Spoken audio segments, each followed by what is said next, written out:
Magandang gabi sa inyo lahat, mga kabataan na sumusubaybay sa Week of Prayer na ito. Salamat sa Panginoon sapagkat sa patuloy na pagbibigay sa atin ng buhay at kalakasan upang tayo makapagpatuloy. Bago ko i-share sa inyo yung ating pag-aaral, tayo muna ay manalangin.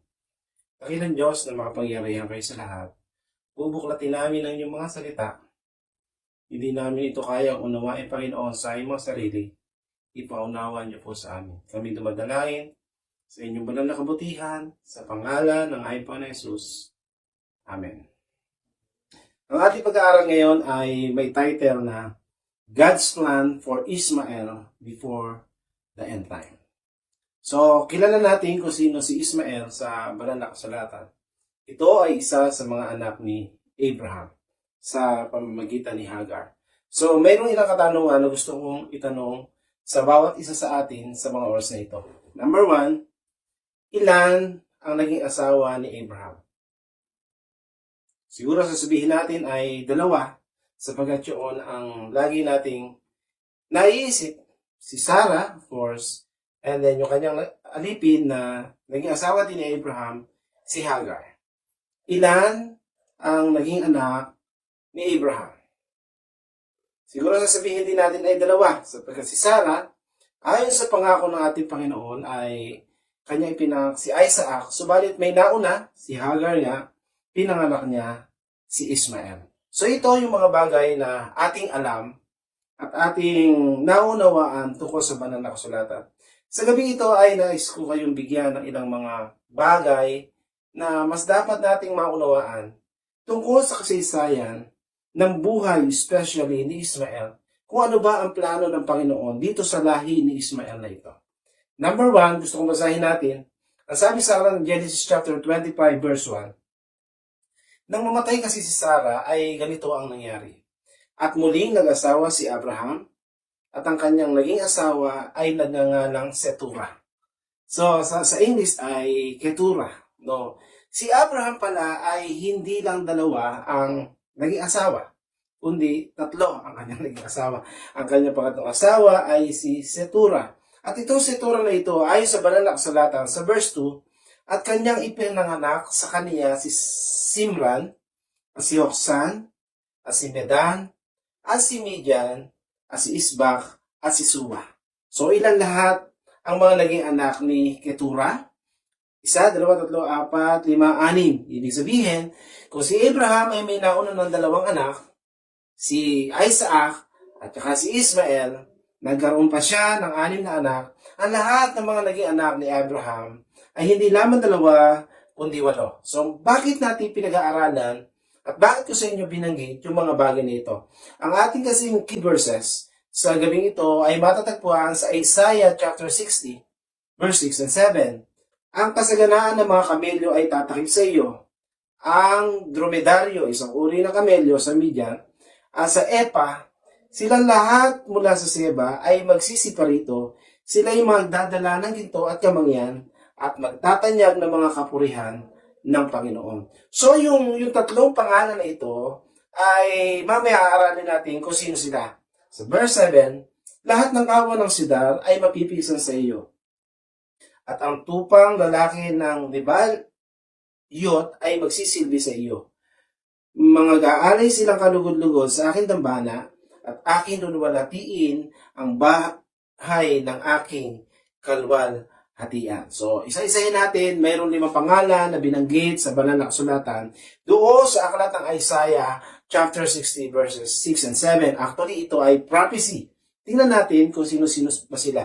May binanggit doon ang pangalan Midian, Epa, Seba, Kedar, at si Nebayot. Itong si Midian ay anak ni Ketura, binanggit na kanina. Itong si Epa ay anak ni Midian. Si Seba naman ay anak ni Hoksan, na anak din ni Ketura. So yung 3 pangalan na binanggit sa verse 6, ito ay mga lahi ni Abraham sa pamamagitan ng kanyang 3 asawa na si Ketura. Mamaya, unawain natin yan. Yung 2 natitira, si Kedar at saka si Nebayot. Si Kedar ay anak ni Ismael at gayon din naman si Nebayot. So ito pala ay lahi lahat ni Abraham sa pamamagitan ni Ketura, at saka ni Hagar o ni Ismael. So, itong mga lahi na ito. Bakit nangyari at bakit ko binabanggit sa inyo yung mga bagay na ito? Sa banal na kasulatan, alam natin na si Hagar ay nanganak kay Ismael at pagkatapos dumating ang panahon na si Sarah din naman ay nagkaroon ng sarili niyang anak na si Isaac. Alam natin na kasaysayan na itong mag-ina na ito, si Hagar, ay pinaalis ni Abraham doon sa kanilang lugar. At dinala din sila doon sa lugar ng silangan o doon sa east sila napunta. Alam niyo ba na si Ketura ay ganoon din ang naging kapalaran? Si Ketura na siya ay magkaroon ng mga anak, sila din ay sinugo ni Abraham doon sa silangan. Kaya nga sa banal na kasulatan, especially sa Old Testament, pagkamatay ni Abraham, ito si Sarah at ang kanyang mga lahi ay tinawag na children of Israel. Kailangan natin yun. Yung lahi ni Isaac. Subalit ito naman kay Hagar at saka kay Ketura, yung mga lahi nila, yung mga anak nila, yung mga apo nila, dahil pinadala sila doon sa silangan o doon sa east, tinawag silang children of the east or people of the east. Sila yung mga tao mula sa silangan. At ang mga tao mula sa silangan na ito, alam nyo ba, kasi pinangakuan ng Panginoon si Abraham na pagpapalain ang kanyang lahi, ay naging bahagi kung papaano isinagtupad o kung papaano natupad ang plano ng Diyos sa ilang bahagi ng kasaysayan ng banal na kasulatan. Bibigyan ko kayo ng halimbawa, si Joseph. Si Joseph ng pagplanuhan ng kanyang mga kapatid na ihulog sa balon, and later ay na-realize nila na mas magandang ibenta na lang si Joseph para mapakinabangan. Ang sabi sa Genesis chapter 37 verse 28, at nang ang mga mangangalakal na Midianita from the east, no, lahi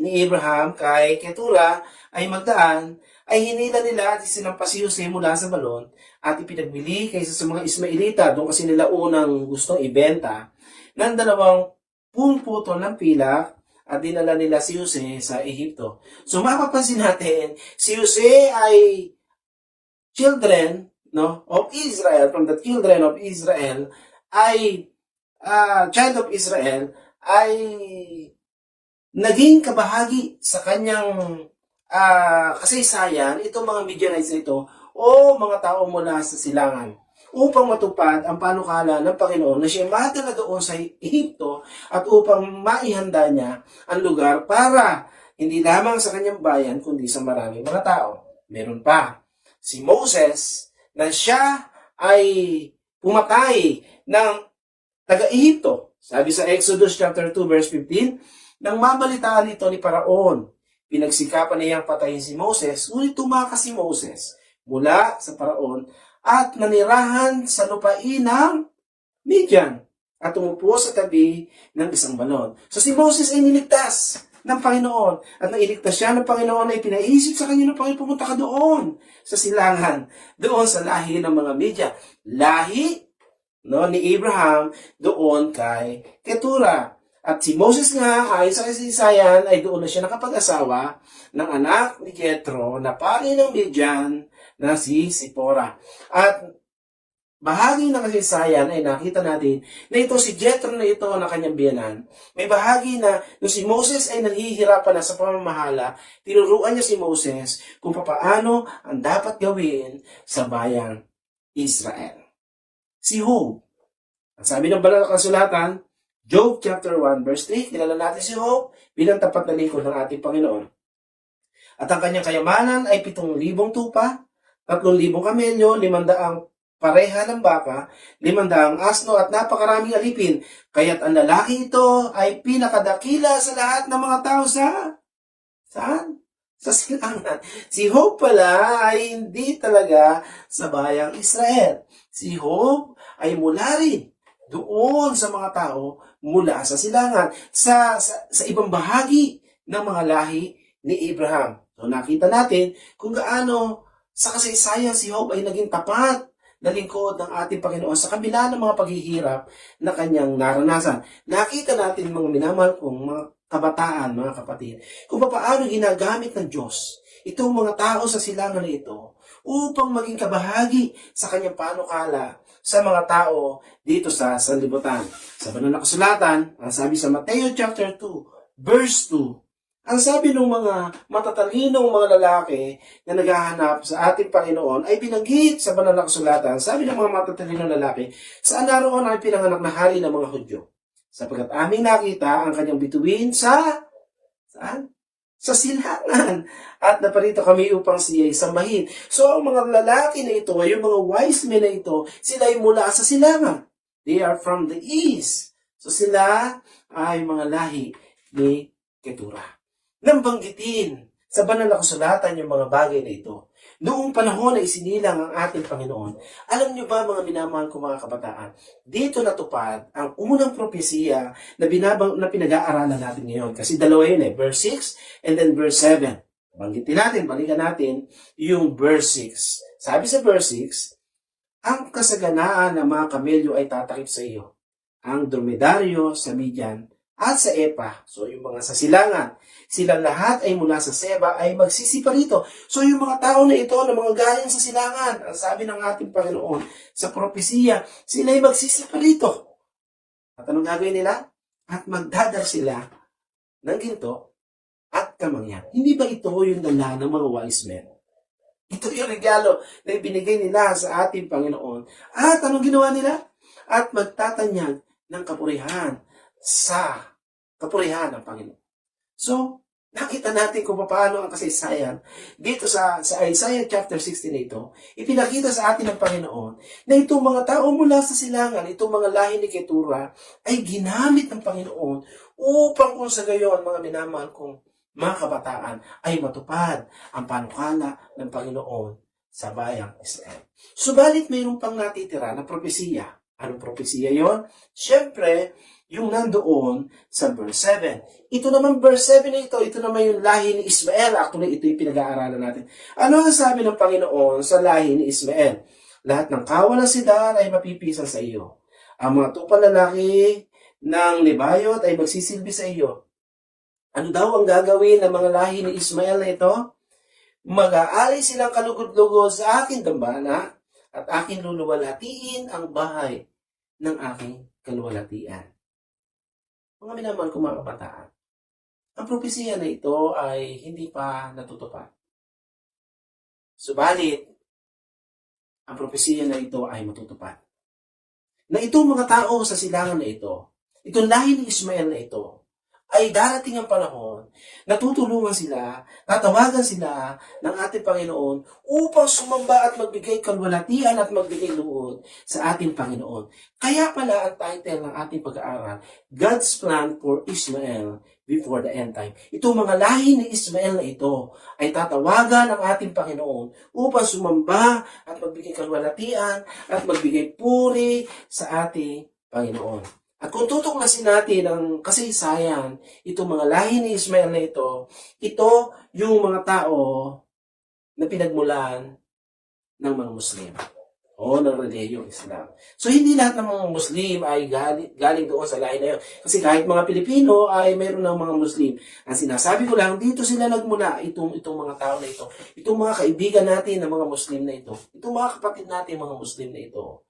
Darating ang panahon, mga minamahal kong mga kabataan. Ang sabi ng propesiya, matutupad ito, sigurado ako, tatawagan sila ng Panginoon. Sila'y mag-aalay sa dambana at luluwalhatiin nila ang Panginoon sapagkat siya'y Panginoon ng kaluwalhatian. Marahil ay mayroong hamon sa bawat isa sa atin.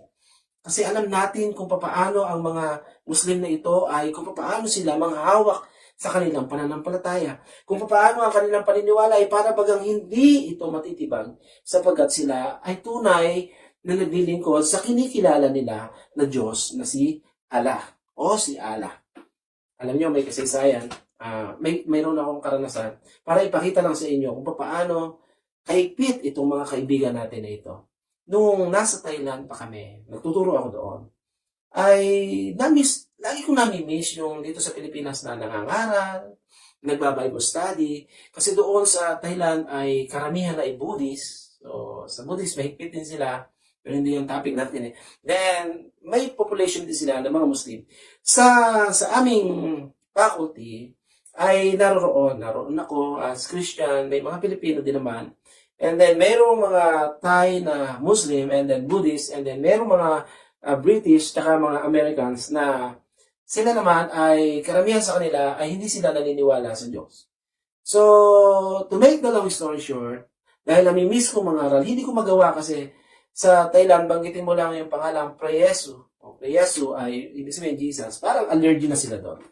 Ang ginawa ko ay bumili ako doon sa kapatid natin na LE na Pilipino ng mga booklet. Actually, kung hindi ako nagkakamali, that is Step to Christ, translated into their language, Thai language, at saka doon sa paraan ng pagsulat nila. So, and then English. So, yung mga English, binigay ko doon sa mga foreigner na mga Americans o British na co-teacher ko. And then, binigyan ko bawat table. Actually, sa table ko lang nilagay kasi may meeting sila noon. Magbabakasyon na ng December. So, wala na akong time na ibigay sa kanila isa't isa. So, last day namin ng December, pinaglalagay ko sa table nila lahat. Pagdating ng January, I was so excited na malaman ko anong naging resulta. So, ang unang naging resulta, yung isang co-teacher ko na hindi naniniwala sa Diyos, ibinalik niya sa akin yung booklet. Sabi niya, siguro, pwede mo itong ibigay sa mas deserve na bumasa nito. Okay lang naman sa akin. Nakita ko yung mga table ng Buddhist, nagalaw naman yung booklet. Siguro, inis kanila kung ano ang itsura noon. Pero, nagtataka talaga ako. Yung tables, dalawang table yata yun, na table ng Muslim, talagang kung paano ko inilagay yung booklet na yon ng December, nagbakasyon, 2 weeks. Pagbalik ko ng January, ganoon pa rin ang kanyang posisyon. Ano ang point? Talagang sila ay mahigpit sa kanilang pananampalataya. Mahigpit sa kanilang pinaniniwalaan. Pero sa kabila noon, na para bagang imposible sa atin na sila'y dalihin sa paanan ng Panginoon, mayroong promise ang Panginoon sa atin na sila pagdating ng panahon ay luluwalhati at sasamba sa ating tunay na Diyos. At mangyayari yun mga kabataan kapag tayo mismo ay willing tayong paggamit sa ating Panginoon. Kapag tayo mismo ay willing tayo na italaga ang ating mga talento at ating buhay at ating mga kakayahan at lakas upang gamitin tayo ng Panginoon sa kaparaanan na gusto niya. Ito nga rin story na ito ay nagpaalala sa akin na kahit hindi Muslim, meron tayong mga mahal sa buhay na parang imposibleng mahikayat yung tao na ito. Diba? Meron tayong mga kaibigan, mga kamag-anak, kapamilya, para bagang kahit iniisip natin, kahit anong gawin, parang imposible silang makakilala sa Panginoon. Pero hindi ganoon ang pananaw ng ating Panginoon. Ang pananaw pala ng ating Panginoon sa Kanya ay walang imposible. So yung mga bagay na imposible sa atin, posible sa ating Panginoon. So, God's plan for Ishmael before the end time, ang plano ng Diyos sa kanila, tawagan sila upang maglingkod din sa ating buhay na Diyos. Pagpalain tayo lahat ng ating Panginoon.